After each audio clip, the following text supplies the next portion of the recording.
Top quality और consistent performance के लिए सिर्फ सिल्वर पंप नाम याद रखना। નમસ્કાર, સમાચારોમાં હું છું આપની સાથે હિરલ મહેતા। પેટા ચૂંટણીમાં વિજેતા ઉમેદવારોની આજે શપથવિધિ। વિધાનસભામાં ગોપાલ ઇટાલિયાએ ધારાસભ્ય પદના શપથ લીધા છે। વિધાનસભા અધ્યક્ષ શંકર ચૌધરીએ લેવડાવ્યા હતા શપથ। બપોરે 12:30 વાગ્યે ભાજપના ધારાસભ્ય રાજેન્દ્ર ચાવડા શપથ લેવાના છે। વિસાવદર બેઠક પરથી આમ આદમી પાર્ટીના ગોપાલ ઇટાલિયાએ મેળવી છે જીત।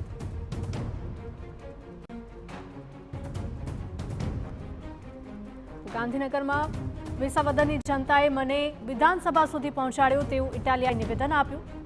કેશુબાપા સહિતના વડીલોએ ચિત્રેલા ચીલા પર ચાલવાનો હું પ્રયાસ કરીશ અને ગોપાલ ઇટાલિયાએ હવે સરકારને ચેલેન્જ પણ આપી છે। ગોપાલ ઇટાલિયાએ શપથ લીધા બાદ નિવેદન આપ્યું હતું। સરકાર પાસે ચેલેન્જ આપવા માટે ઘણા વિષયો છે તેવું ઇટાલિયાએ કહ્યું હતું। ગોપાલ ઇટાલિયા આપણી સાથે છે, એમની સાથે વાતચીત કરીએ। ગોપાલભાઈ, એક સમય કે જે આજ વિધાનસભા પરિસર કે જ્યાં ગૃહ રાજ્યમંત્રીને જૂતું મારવું અને ત્યારબાદ 8 વર્ષ સુધી વિધાનસભા સુધી તમે આવી પણ ના શકો અને આજે એક જનપ્રતિનિધિ તરીકે, ચૂંટાયેલા પ્રતિનિધિ તરીકે આજે અહીંયા પહોંચ્યા છો। શું કઈ બદલાવ આવ્યા છે? સત્તાની તાકાત, સત્તામાં રહેલી બહુમતીની તાકાત એ કોઈ પણ વ્યક્તિને વિધાનસભામાં આવતા રોકી શકે છે। છેલ્લા 7-8 વર્ષથી ગુજરાતની વિધાનસભામાં આવવા ઉપર સત્તાની તાકાતે પ્રતિબંધ લગાવેલો, પણ સત્તાની તાકાત કરતાં મોટી તાકાત જનતાની તાકાત છે, સંવિધાનની તાકાત છે, ભારતના બંધારણની તાકાતે, જનતાની તાકાતે મને આ વિધાનસભામાં ગૌરવ અને ગર્વ સાથે એન્ટ્રી અપાવી છે। સત્તાની તાકાત તો મને રોકી રહી છે, પણ સત્તાની તાકાત મોટી તાકાત નથી। જનતાની તાકાત, સંવિધાનની તાકાત મોટી તાકાત છે, એ વિસાવદરની જનતાએ સાબિત કરી બતાવ્યું છે।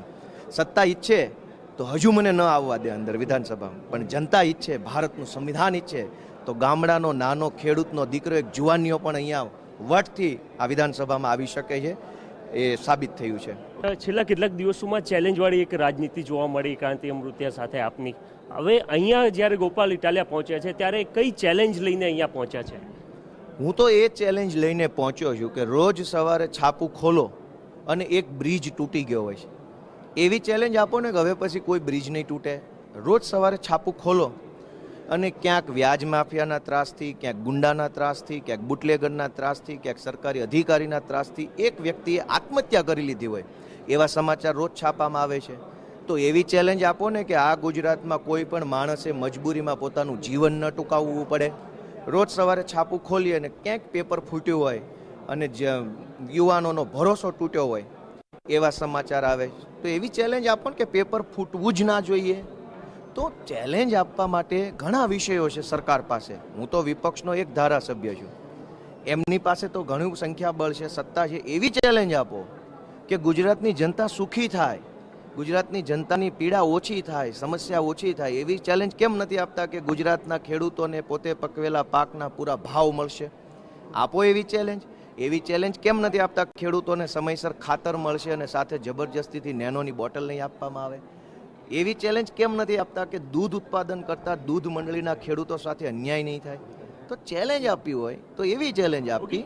તો ગોપાલ ઇટાલિયા એમને જનપ્રતિનિધિ તરીકે, ચૂંટાયેલા પ્રતિનિધિ તરીકે શપથ લઈ લીધા છે અને તેઓ કહી રહ્યા છે કે ગુજરાતની જનતામાં સ્પાર્ક વિસાવદરવાળી થાય એ પ્રકારનો આવે એ ખૂબ જરૂરી છે।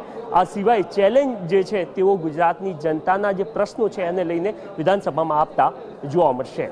કેમેરામેન નિલેશ વરોરા સાથે નરેન્દ્ર રાઠોડ, TV9।